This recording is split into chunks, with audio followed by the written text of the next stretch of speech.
Hello बच्चों, कैसे हैं आप सब? आई एम वेरी श्योर आप सब बेहतरीन होंगे। आज मेरे पास आपको सुनाने के लिए कोई नई स्टोरी तो नहीं है बच्चों, बट मैं आपके साथ एक बहुत मार्मिक स्टोरी शेयर करना चाहता हूं जो मेरे आज एक स्टूडेंट ने मुझे बताया। बच्चों, मुझे सुनकर बहुत दुख हुआ और मेरे स्टूडेंट ने बताते बताते बच्चों वो रो दिया। मतलब ही जस्ट ब्रोक डाउन बच्चों, और उसने कहा कि सर मतलब मुझे पढ़ना है। मतलब बच्चों, मैं I was just having my lunch और मैं अपना जब खाना खा रहा था तो मुझे उस बंदे का फ़ोन आया और उसने रोते रोते मुझे फ़ोन किया कि दुष्यंत सर। मैंने बोला क्या हो गया यार? दुष्यंत सर मुझे सीएस करना है, चाहे कुछ भी हो जाए दुष्यंत सर, मुझे करना है सर, और प्लीज़ सर आप मेरे लिए बहुत अच्छा जॉब का ढूंढना सर। मैंने बोला यार मुझे ज़रूरत नहीं पड़ेगी ढूंढने की, तू बता हुआ क्या? भाई सर मैं आपके साथ कुछ तो शेयर करना चाहता हूँ। मैंने बोला बोल यार क्या हुआ? बच्चों, एक्चुअली उसकी तबीयत बहुत ख़राब थी आज। बहुत ज़्यादा तबीयत ख़राब थी उसकी मॉर्निंग से। और जब उसने टेम्परेचर वगैरह मेजर किया तो उसका टेम्परेचर कुछ 102 या 101 डिग्री आया। तो उसके पिताजी को जब उसने कहा कि पिताजी मेरी तबीयत ख़राब है और मतलब I am not feeling well at all, मुझे बहुत बुरा लग रहा है, तो पिताजी ने कहा कि यार चलो अब हम हॉस्पिटल चलते हैं। और बच्चों, जब उसके पिताजी ने अपने घर पे देखा तो चूंकि अंकल की जो है वो जॉब नहीं थी 2 महीने से, और अंकल जी की स्थिति थोड़ी सी ख़राब है मतलब फाइनेंस के टर्म्स में।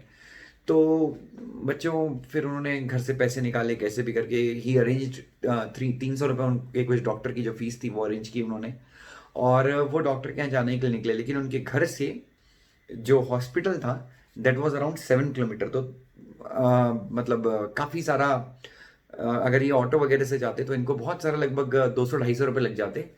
तो फिर इन्होंने देखा कि इनकी बाइक में तेल नहीं था बच्चों, पेट्रोल नहीं था। तो इसके पिताजी क्या किए, इसको लेके रोड पे खड़े हो गए और रोड पे इसके पिताजी लिफ्ट मांगने लगे।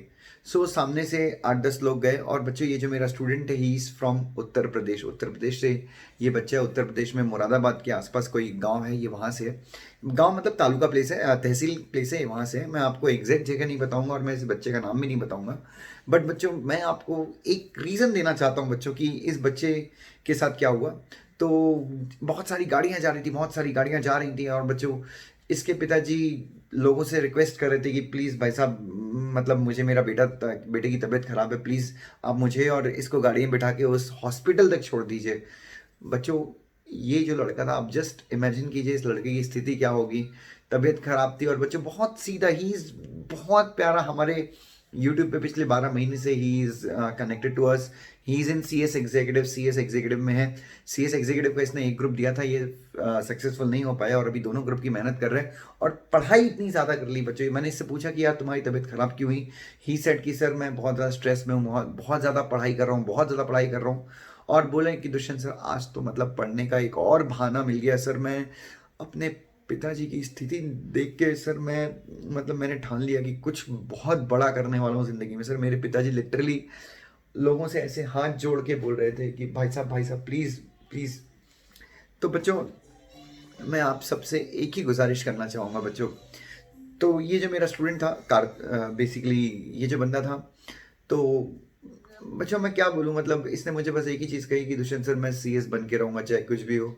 सर आप मुझे बहुत ज़्यादा मोटिवेट करते हैं, बट जो आपने एक वीडियो डाला था कि आसपास की परिस्थितियों से अगर तुम मोटिवेट नहीं हुए ना तो तुम ज़िंदगी में कुछ नहीं कर सकते और कुछ हासिल करने के लायक नहीं हो। बच्चों, मैंने एक छोटा सा वीडियो डाला था, तो इसने वही कहा कि दुष्यंत सर इस सिचुएशन में मैंने अपने पिताजी को जब दूसरों के सामने हाथ जोड़ के बोला कि, और तो मुझे समझ में आया कि सर मेरे लिए पढ़ाई करना कितना ज़रूरी है। मुझे अपनी परिवार की परिस्थिति को बदलना है सर। मैं चाहता हूँ कि मेरी परिवार के लोगों के पास ढेर सारे पैसे हों सर, वो अपने सारे सपने पूरे कर सके, मेरे पिताजी को ज़िंदगी में कभी किसी के सामने ऐसा ना करना पड़े। तो बच्चों, और बच्चों मतलब और क्या रीज़न दूँ बच्चों मैं आपको पढ़ने का? बच्चों मुझे पता है आप सब लोगों की फैमिली बहुत समृद्ध है, आप लोगों के यहाँ बहुत तरक्की है, आपके माता पिता बहुत अच्छे हैं बच्चों फाइनेंशियली, और आप सबके घर पे बच्चों लक्ष्मी जी का वास रहे। मैं हमेशा ऐसी प्रार्थना ईश्वर से करता हूँ, परम परमेश्वर से करता हूँ। बट मैं आपको एक ही चीज़ बोलूँगा बच्चों, आपके परिवार की स्थिति आपको बेहतरीन करनी है बच्चों। बहुत कुछ आपके ऊपर डिपेंड करता है बच्चों।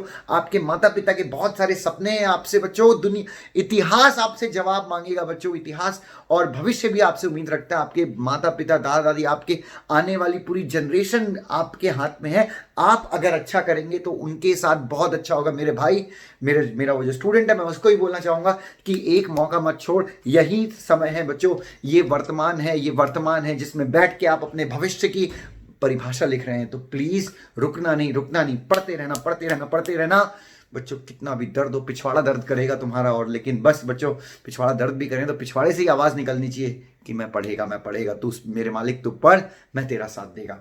प्लीज़ बच्चों बहुत मेहनत कीजिए बच्चों। मैं नहीं चाहता जो आज हुआ वो किसी स्टूडेंट के साथ फ्यूचर में हो, और आज आपके पास चांस है वर्तमान में रह के आप अपने भविष्य में तब्दीली ला सकते हैं बच्चों। मेहनत कीजिए, बहुत अच्छे से परिश्रम कीजिए, आग लगा दीजिए बच्चों। भविष्य आपका है, हमेशा याद रखिए, अगर आपने वर्तमान में कंट्रोल कर लिया तो भविष्य आपका है। लव यू सो मच बच्चों।